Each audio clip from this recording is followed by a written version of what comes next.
Hello and welcome back to the Dan Cave, and welcome to another monthly update, another on the bench review, in box review, on the bench. I think that's what I call them. Sure I do. So it's May, so as is my usual tradition, and looks like I'm getting to this a little bit earlier in the month than I normally do. Normally I'm late, but I do like to try and do these right at the start of the month as a bit of a look back on what's been done in the previous month, what's been built, what's been bought, but also look at what's in progress and my ramblings and thoughts on what's going on in the world of modelling inside the Dan Cave. That sort of stuff. So I'm back again. As is usual, there's no script here. This is all impromptu. I've written down some thoughts. I wouldn't even call them thoughts. It's a list. So it's a list of what's built, what's bought, what's in progress, what's coming up. That's about as far as I've gotten in terms of thoughts. So another month has rolled by. I suppose key things. Last week, it's not actually over there. Last week on the Paul ISM Live at the Bench, there was the charity auction, which did amazingly well and raised over £3,000 for cancer research. So a big thank you to everyone who joined in, everyone who donated kits, everyone who donated money to the Just Giving page, and everyone who bought a kit, because obviously the contributions from the auction go to the charity directly. I bought a few kits myself. I'll cover them in a little bit. But yeah, absolutely fabulous night. All went really, really smoothly. Despite the number of lots, we actually got through everything really, really quickly. No arguments, no tears or recriminations, apart from maybe in the days following when you look at your bank statement and realise how much you've spent on kits again this month. How's ever, so I'm bought three kits, I think. Yeah, three kits I bought. So that was really good.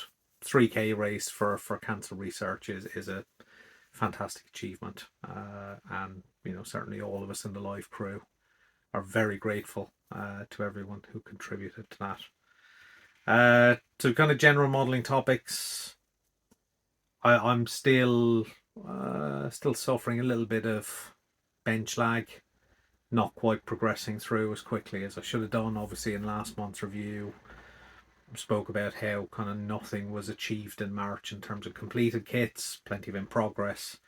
Luckily enough, April has gone a bit better with a couple of kits completed, and we'll get to that. May is not looking brilliant for completion so far, but we'll talk about what's in progress and where that's going.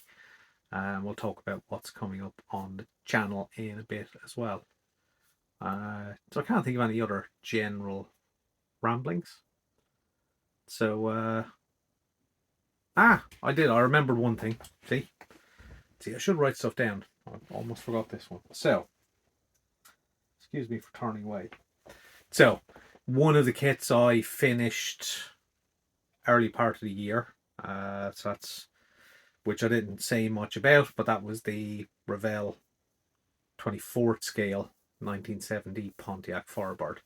So that was built for Phoenix Scale Modelling, which is one of the modelling magazines that started up last year. So we've got two magazines, Phoenix Scale Modelling, which covers a wide range of topics, and then there's Phoenix Aircraft Modelling, which covers aircraft modelling, as the title would suggest.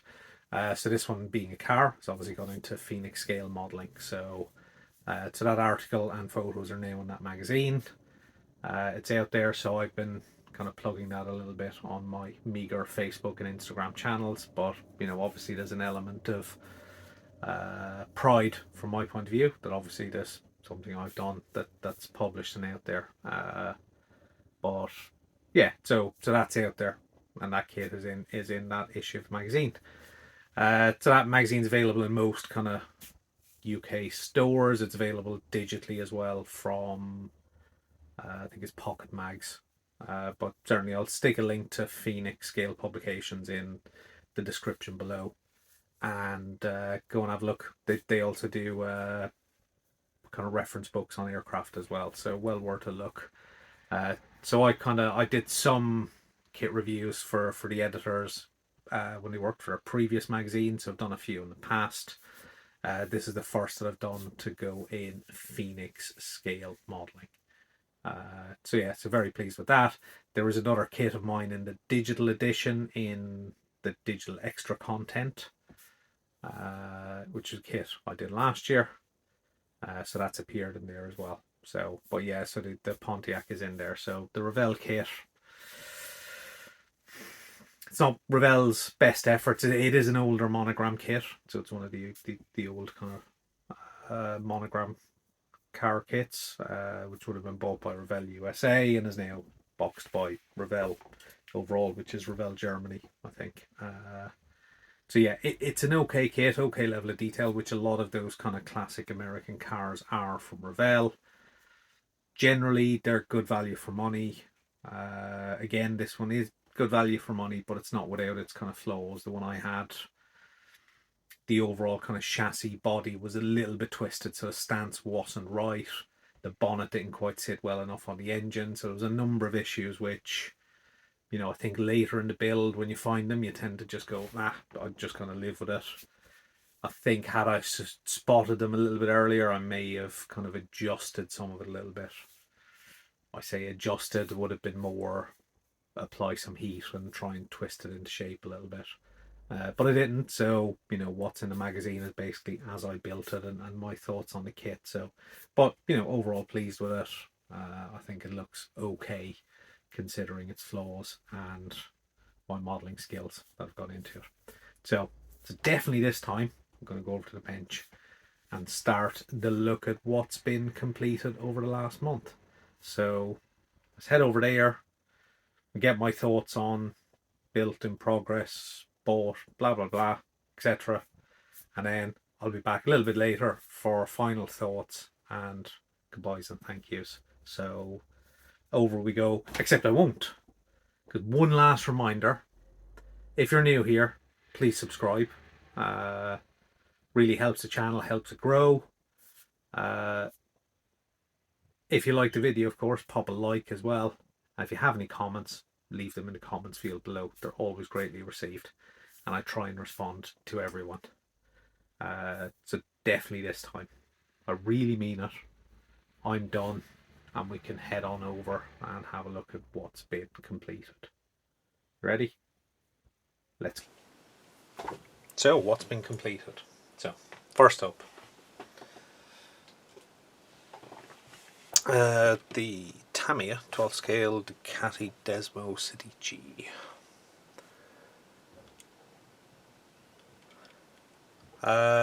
So once again, lovely kit from Tamiya, goes together flawlessly as you would expect.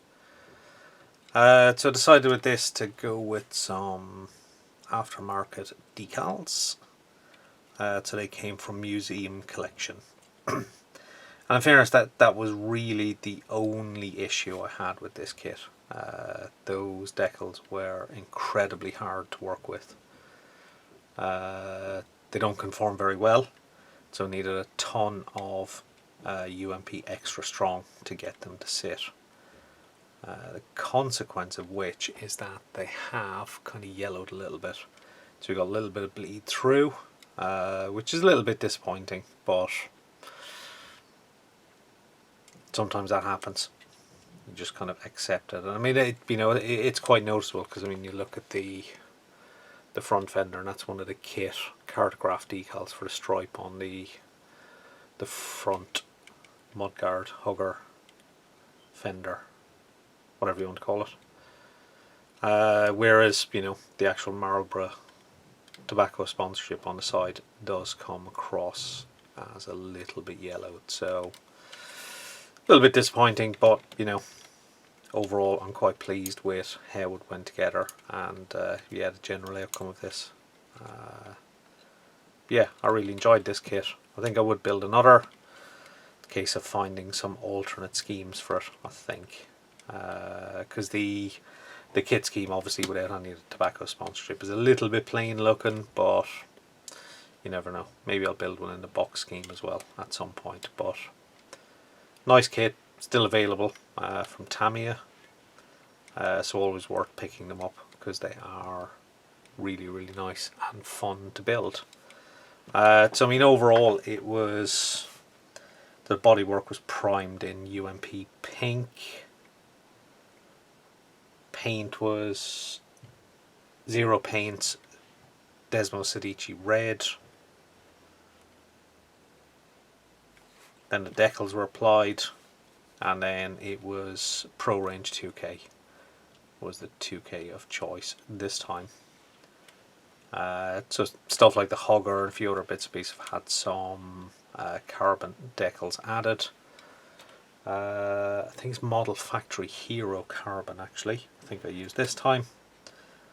Yeah, and then the rest of it was kind of mainly a mixture of kind of Tamiya and Revell acrylics for the engine, which obviously sits hidden away beneath the fairings.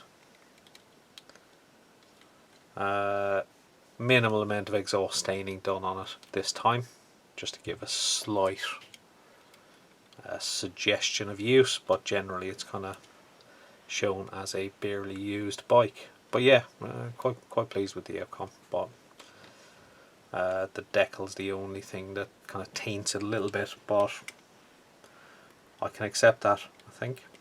Yeah. So there we go. That's number one.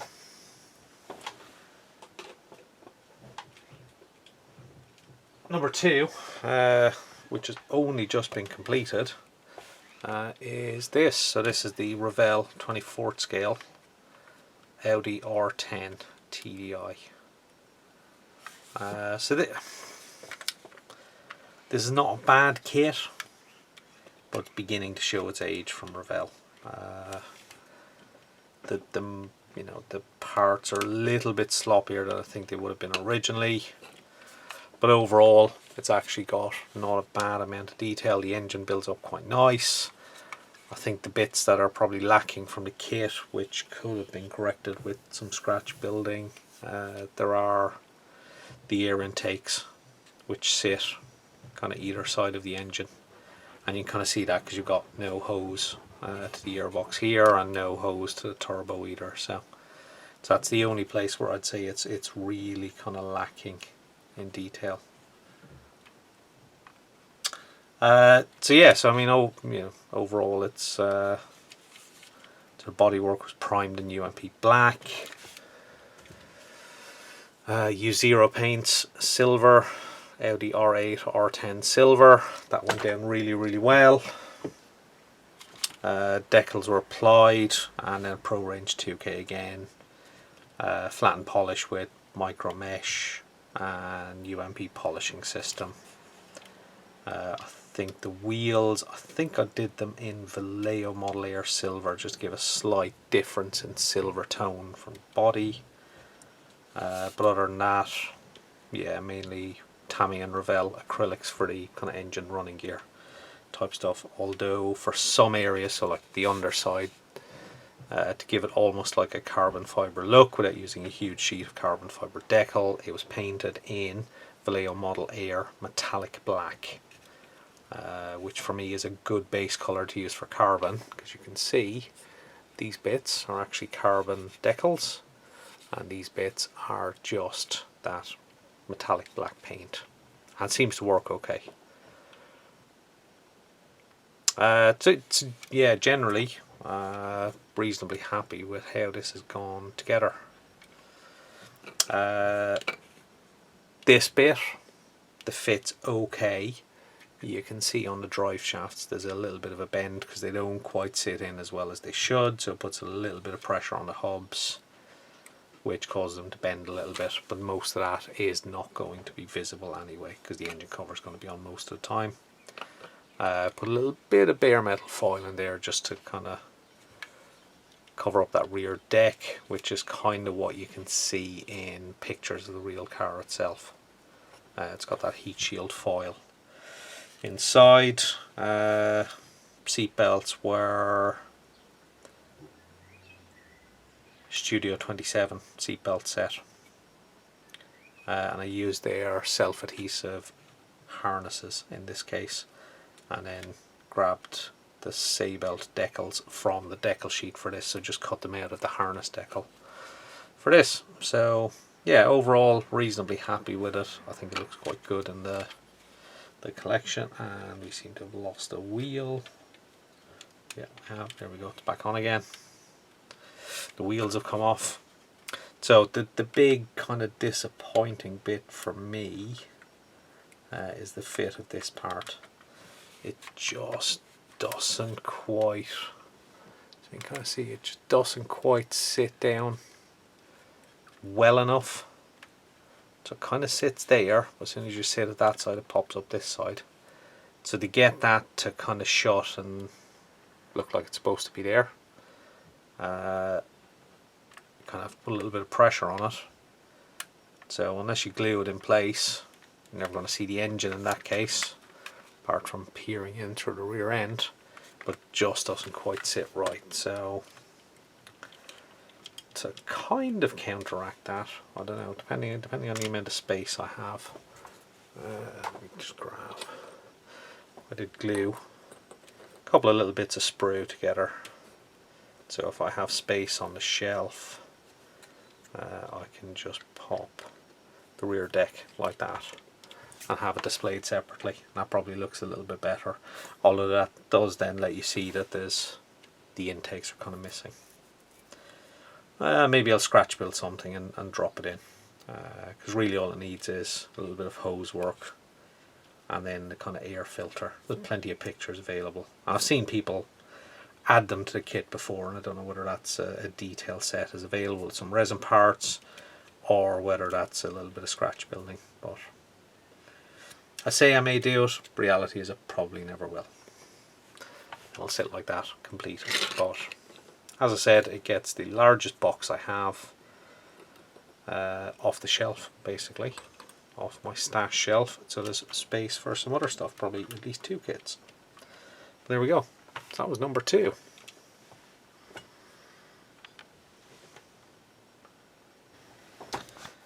So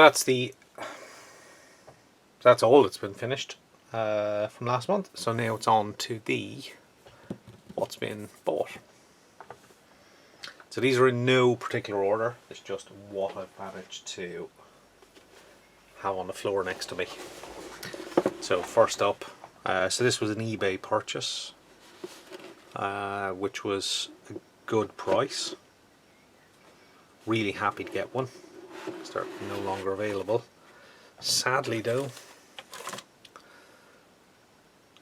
it's got some bent A-pillars, as you can see right there. Now, I think with a little bit of heat they should hopefully go back into shape. They'll never be perfect, but they might be passable. Now, because of that, the person I bought it from did give me a partial refund, which I was happy to take. And all that considered, this was a bargain off eBay for this kit, which is no longer available, and like rocking horse proverbial for a good price. Really happy with that. I think lots of people have built those Tamiya DBSs over the years. There's plenty of videos out there on them, but yeah, I'm really happy to have one. So next up, again, this was another eBay, but from an actual kind of mainstream seller, but it was at a good price. Cheaper than I've seen them elsewhere for a long time. So this is the Belkits Citroen C3 WRC. But I've gone for the Finland Rally, which is the one driven by Craig Breen. Craig Breen's from my hometown in Ireland, so I thought it appropriate to get this particular one, and I do like my rally cars, so yeah, really kind of pleased with that. I like Belkits kits. I know Paul and I on ISM have debated the kind of relative costs of Bell kits and how they're expensive kits. This I thought was a really expensive kit when it came out of the RRP. This one was a little bit cheaper, but for me with Bell kits, you do get a lot in the box. You know, you get a little bit of photo etch, You do get the harnesses as well. You get seatbelt parts. There's normally a mask set included. Decals are normally good. They're maybe not as finessed. That's even a word. You get some metal parts as well. Lots of little pins and kind of folded and formed pieces, which are for the kind of winglets on the front bumper. I like the way they package the bodies. They're separately packaged. And I'll be honest, it's actually a bigger car than I thought it was going to be. But yeah, really happy with that. Excuse the rustling. I'm not going to take everything out because I won't be able to get it back in. But yeah, I have to say I'm quite impressed with this. Kind of glancing through the box, it looks quite good. I know Paul has done an in-box review of this, so you can go and look for that if you wish, if you want to find out more. But yeah, really pleased to get that. Obviously we'll need to pick up the paint set at some point. It's got that kind of mix of red, kind of gunmetal-y grey and white as well. But yeah, really nice kit from Bell Kits. Keep them coming, Bell Kits is what I say. Next up was UMP had a sale a couple of weeks ago. These were 25% off, so I picked up a BMW M3 E30 from New. So again, it's been around for years. Lots of people have built them. There's lots of reviews and builds of them out there. I've got the rally car version. I didn't have a touring car version, so I said I'll pick one up. And I quite like the box scheme anyway. It's got a nice blue, I think. So that's another one.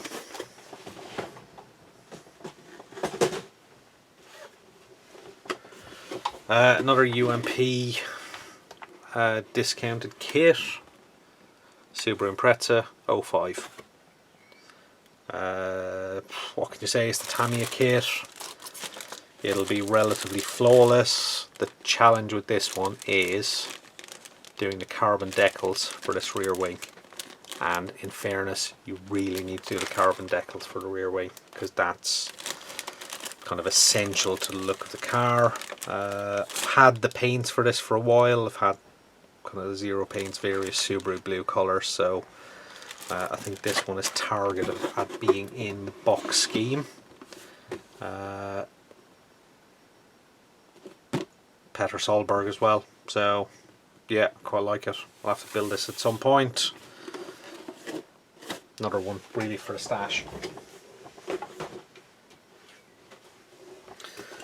And another one from the 25% sale from UMP from last week. The Tamiya Toyota GR Supra.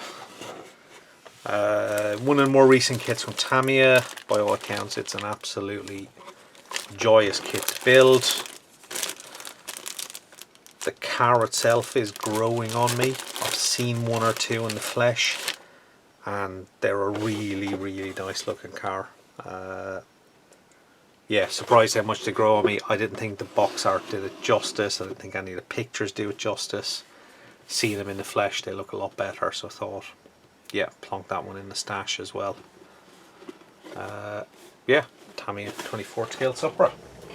And the next one is one I've been waiting for quite a while, and that's the Porsche 911 24 scale from New in the Rothman scheme. So I have fond memories of this car from the Circuit of Ireland Rally back in the early 80s, pretty much. Some of my earliest memories of rallying. So yeah, so really pleased to see this being released. I have the decals already for Billy Coleman, who drove it on the Circuit of Ireland, and that's got the tobacco sponsorship as well as it ran in. But yeah, really pleased to finally pick up this kit. Kind of looks the fairly standard curbside new type kit. I would expect it'll build up quite well, as most of them do. Invariably there will be a detail upset, I'm sure, available for it, but for me it looks good when it's built up. brings back a lot of memories from rallying back in the 80s. Not everyone's cup of tea having a Porsche 911 rally car, but for me it just brings back memories. And hopefully there'll be plenty of aftermarket kind of schemes will come out for this, because these cars were rallied for years and years afterwards by many people in particularly in historic rallying as well. A few of them have carried on, but yeah, big fan of this car, big fan of it in the Rothman scheme, so really pleased to get this one.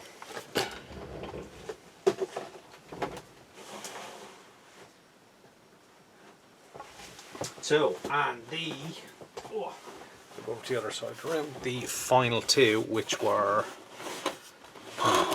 fresh in the post from the auction last week. Big thanks to Simon for getting everything sent out so quickly after the auction last weekend. So these are two of the kits I picked up. First one is a Hobby Boss 48 scale ME262. I've been fancying doing some 48 scale for a while, so I have picked up a couple of kits.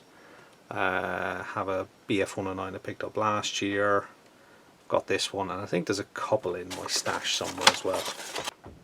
So yeah, so I've got a couple of 48 kits in the stash. Always a fan of this aircraft, just from the look of it. So yeah, bid at the auction and managed to pick it up. So it's a Hobby Boss kit. I've heard it's okay. Beyond that, I don't know much about the kit, but we'll add it to the stash, and my small pile of 48 kits grows. And then the final one from the auction that's arrived so far is this Trumpeter 35th scale SAM 6 anti-aircraft missile armory thing. So I've never really done armour. I've done some kind of 76 scale, 72nd scale stuff in the past, little small pieces.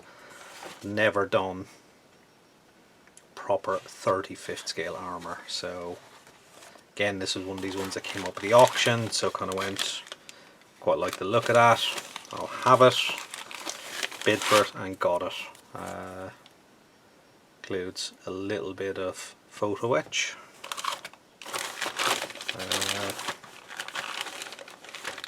Quite a lot of parts, some really big missiles. Yeah, it looks quite an interesting kit. Again, a little bit different, a little bit out of my kind of normal zone. I mean, the size of that is comparable to a 24th scale car in terms of size. So that's a big piece of armour. Yeah, kind of looking forward to it. Not sure when I'll get around to it. Oh, I didn't see this stuff. Oh, we've got some other stuff. So we've got some cabling, which I guess is like a tow cable, a bit of tubing, some springs. Nice. So yeah, quite an impressive piece of kit. Quite like it. We'll get to that eventually, and dive into doing some armour at some point. So Trumpeter 35th scale SAM launcher thingy.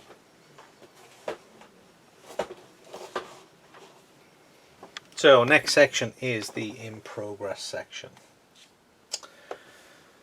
So obviously you've seen what's been completed last month, but you know, a few things have progressed a little bit. So the F15 still in the kind of painted and decal stage. It has had a satin coat applied. I have attempted to improve the look of the decals a little bit. They're nowhere near shiny. They're still a little bit silvered. They've been attacked repeatedly with ultra strong UMP decal solution, so I think they've probably gone as far as they're going to go, I think. So I think for this, you know, so I've painted the undercarriage bays, kind of, wow, that comes out very bright green on the camera screen, but I've kind of given that kind of metallic anodized look. It's a metallic blue-green, not quite the right tone. Hopefully a matte coat will kind of tone it down a little bit, because I'm going to have the nose open on this. We'll see how that works out. A few other bits and pieces that have been done. So the exhausts have been given a coat of paint, a couple of coats. Kind of the burner cans, so they need a little bit of a wash as well. So what I'm trying to do is basically finish all the assembly parts. So I've got things like the wheels are complete. Might as well get them in a box. I've got, so I've assembled all the undercarriage, done the little bits of detail painting that need to be done on them. So again, they just need a little bit of weathering, some detail points done on them. So yeah, so all kind of few bits like that have been done. The main bit left on this is going to be the weapons loadout. So that still needs to be finalised. So I've got the pylons and one of the big fuel tank painted. There's a couple of pods, number of weapons to go on the underside, so they need to be assembled, primed, etc., painted, deckled. And then what I'm going to try and do is basically weather everything in kind of some element of uniformity, so try and do all the weathering as kind of one common phase.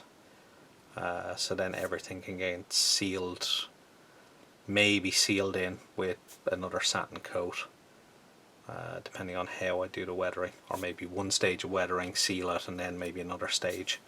Not really decided whether I'm going to go with the water based, which I've been using the UMP washes a lot lately. I do have some oil paints, I do have plenty of enamel washes. Haven't really decided which I'm going to go with on this occasion, but it'll be a case of I'll get all the kind of assembly of weapons and loadout done, and then I'll start kind of planning exactly how I'm going to weather it. I think it's got to be distinctive but slightly understated. You know, these aircraft see pictures, there is a kind of patina of weathering on them. I don't think is as stark as some of the pictures show. Not sure I like it as stark, but I want it to be clearly obvious but not over caricatured, I think, if those were actual words. But yeah, so that's in progress number 1. So work will continue on that. So in progress number 2 is the Suzuki. Will I grab it? I'll grab it. Wait there. So the Suzuki, if I recall correctly, is exactly the same place it was last month. So all the parts have been prepped, painted, primed, painted, deckled, clear coated, and that's the way they've sat. That 2K is now completely hardened off. That will make polishing probably a little bit easier in some ways. I'm not sure it needs a huge amount of work. It looks generally okay. There will be a few bits I'll need fixing, some dust spots. Yeah, so that is kind of, yeah, that's as far as I've gotten with this kit. So there's literally been nothing else done to this kit apart from the bodywork, kind of paint and 2K. And you can kind of see where those TB decals kind of sit on the end for the Monster logo, and a slightly different shape to the blue and silver compared to the kit scheme. So this is a year later. They've obviously added some Monster sponsorship since then. So yeah, so that's kind of stalled at the moment. I kind of want to get the F15 video build kind of done, at least get the kit completed and all the footage done, and then I'll kick back into this. So to keep me interested, I tend to like, if I've got a couple of video builds, having something that's a non-video build. So I have started another non-video build. And what I've started is the 1/20th Tamiya Williams FW13. So that's in the very early stages of prep. So let's just move that decal sheet out of the way. So basically at the moment what's in the box is everything that's been removed from the sprues and started the cleanup process. So there's the floor, a couple of sink marks have been filled and sanded. That needs a bit of a clean down and a wipe, and then that'll be ready for primer. And then it's a case of I've got all the body parts basically ready to go. So we've got the front wing again, a number of injector pin marks. They've been sorted and filled. There's the front wing on. Can we put, see? I would say, can we put this together without dropping everything? Probably not. Yeah, so that kind of goes a little bit like that. Just make a little bit of space. And then that body shell will sit over like that. And there's a front nose cover like that. And then there's end plates for the front wing. And then there's all the individual parts for the rear wing. So, but kind of while doing the cleanup, I was kind of thinking about what's the best way to paint this. I mean, it's quite an old kit. The original kit, the original decal sheet. They do look in good condition. That kind of off-white colour is supposed to be off-white, so that's okay. Yeah, I'd say the decals look good, but they are Tamiya decals, so there can be issues. So I think for Tamiya decals I found heat, warm water, hot air gun or hot, hair dryer does help, and then plenty of decal solutions. So I do have the Zero paint set for this, which includes the white, blue and yellow. I think the reality is I only need the white and the yellow because all the blue is in the decals. You'd need the blue if you got some of the aftermarket, because the aftermarket only include the pin striping.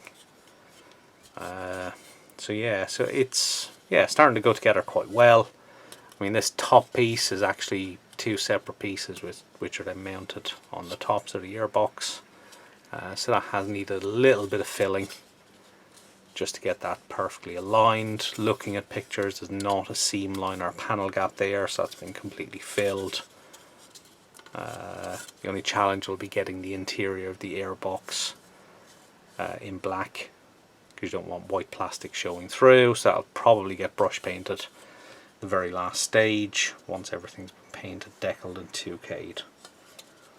Looking at the scheme, I think from recollection the upper part of this is in yellow, so just getting that demarcation right, but also getting it to sit properly with the rest of the body.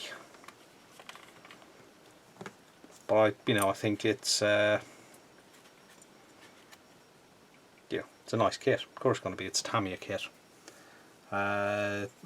Probably not the most popular of the Williams cars. Wasn't their most successful season. Is a little bit of an ugly duckling at the front, but I quite liked it. Kind of remember them running from the early 90s, so that's why I bought the kit. So yeah, so it's just a question of getting that kind of paint demarcation right for the yellow. I think that's the main challenge. The other challenge I think on the bodywork will be, obviously the front wing and the rear wing are composite parts, so how do you get the right kind of composite look on the front wing?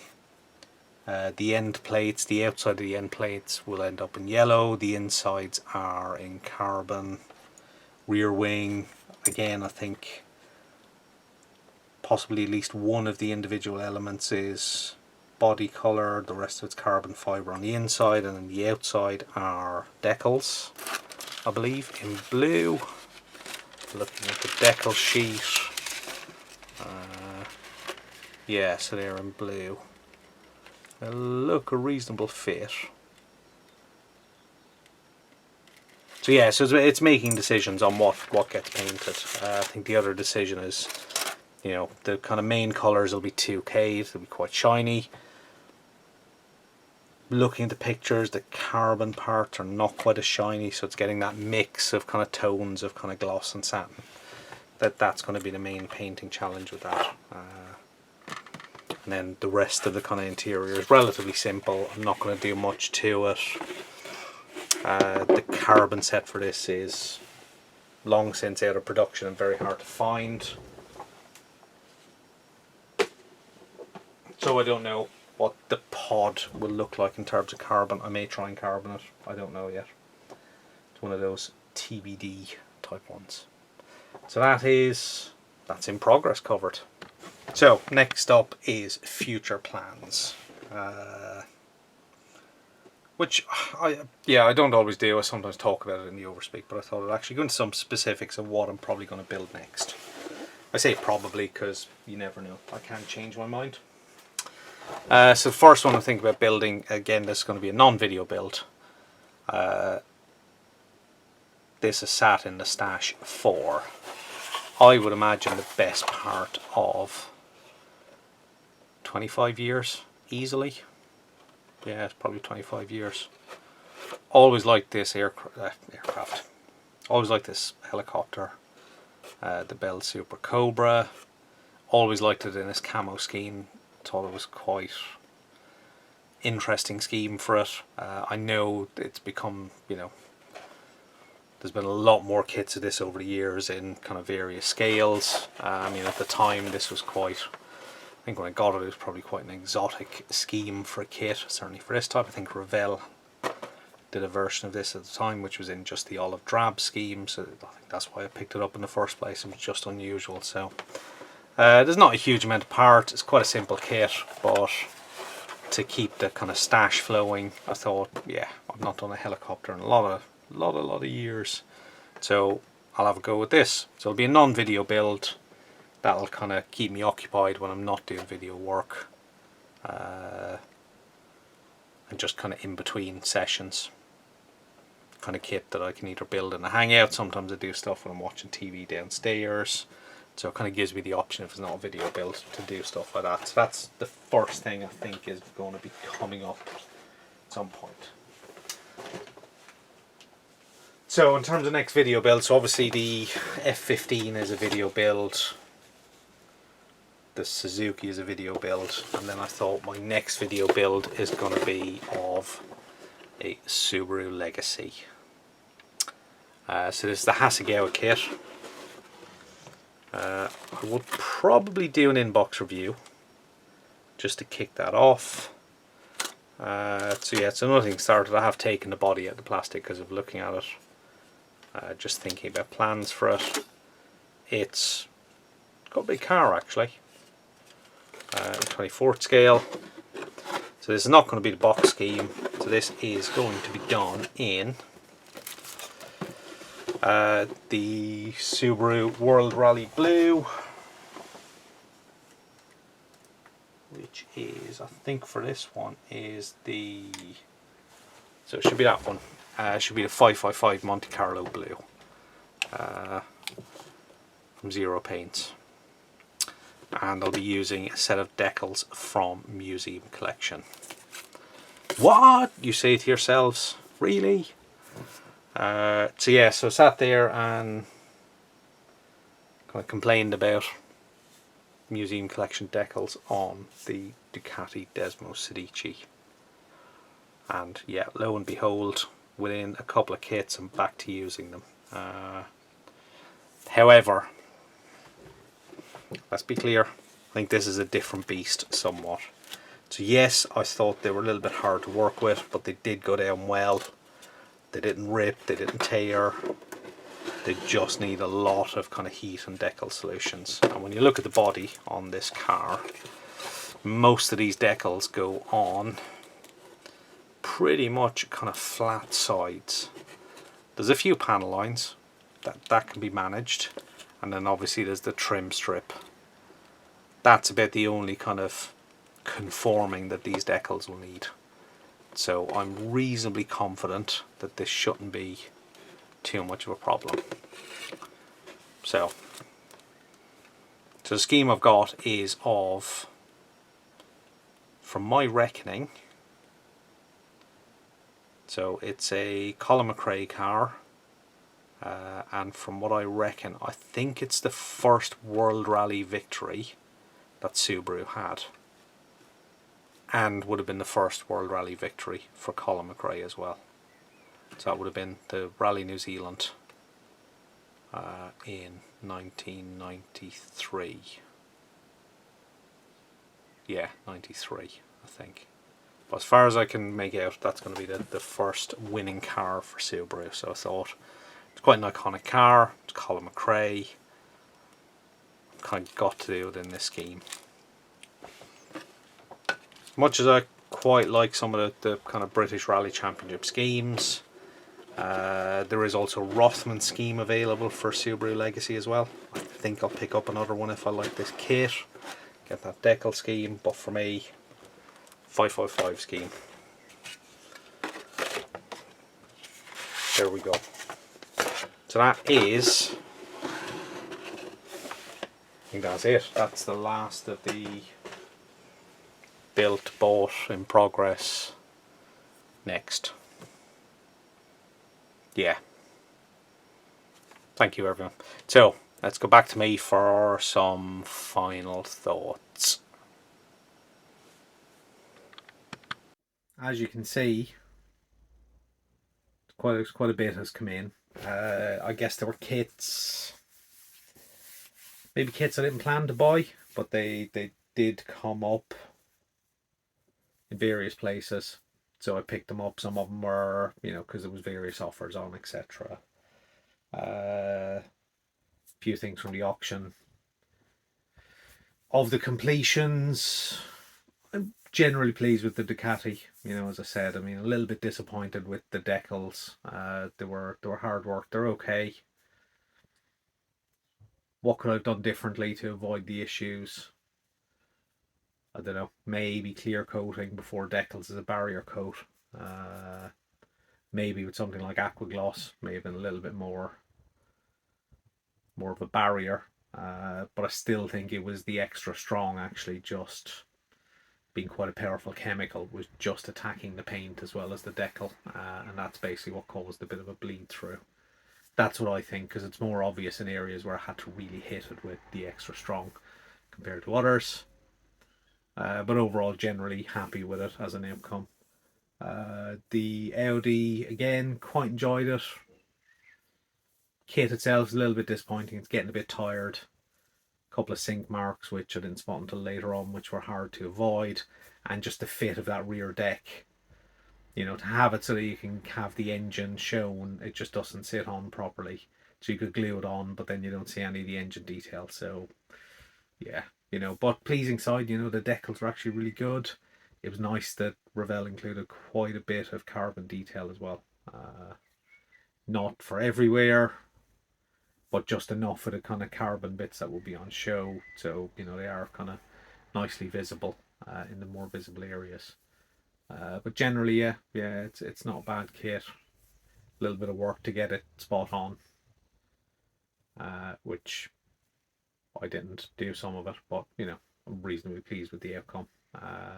Just felt I needed to get it finished to keep those kind of kits taken over, and that gigantic box that it came in can now be dispensed with, and that's basically space for another 2 kits, although as you've seen, I maybe got more than that in the last month with things that came up. So there we go. So thank you for watching. If you're not a subscriber, please subscribe. If you like the video, give it a like. If you have any comments, stick them in the comment field below. Hopefully, coming days, first part of the Suzuki will be out. Planning it to be a reasonably short video, short and snappy, and get that video kind of series taking over. The F15, the footage, hopefully I'll get that completed over the next few days as well, and that means that the next part of that will come out a little bit after that as well, once I get through editing. Then we can get back to focusing on the Suzuki, and then some of the other builds are non-video builds, but we'll keep kind of pace on them as well. So thank you for watching. As I said already, don't forget to subscribe, don't forget to like, leave a comment if you want to. So thank you very, very much for watching. Thank you for being subscribers as well, those that have already. And I will see you all very, very soon in the next video. So thanks and bye bye.